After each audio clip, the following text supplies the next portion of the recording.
discover at the outset that there was a misunderstanding that the users had in terms of why they couldn't access certain websites and why they were unable to utilize certain software, be that software free or be that software something that's available on the World Wide Web, which that in itself is another challenge. And I found that in just having discussions with the individuals one-on-one brought a lot of value, and from that discovered that the best way to do this, and I was take this to the next level and educate more.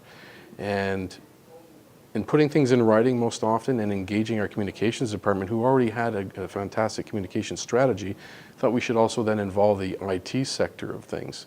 And in doing so, informing the people about the different challenges that exist in an enterprise environment and what those challenges are and why. So they could walk away with that education and understand better how we operate.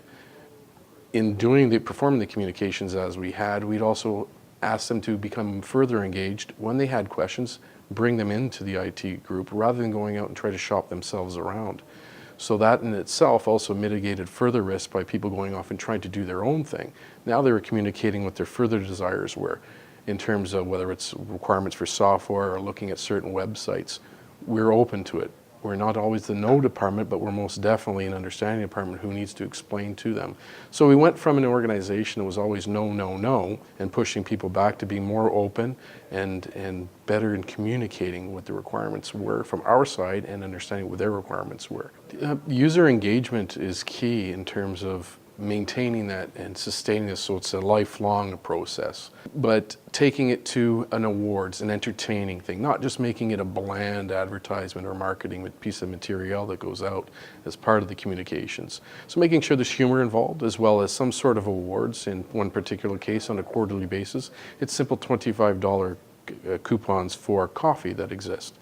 And also putting out some of the satirical information that we can all find out there on the internet about jokes and things like that. So keeping them engaged to that perspective has been very helpful and successful, and has been positive feedback as a result. In terms of improvements in the ending results of our security practices, things have turned around tremendously, whereby individuals are now more aware and they're informing us before we even see them. So leveraging the 750 plus people that are in the organization, they are now our hands and feet on the street, which is a lot better than having 10 IT people on the street. So that itself has given us some positive turnarounds. Essentially, the organization has gone from a single security officer to 750 plus security officers who are out there with their eyes and ears open, supporting the entire initiative because they're informed, they're engaged, and that is maintained through effective communication.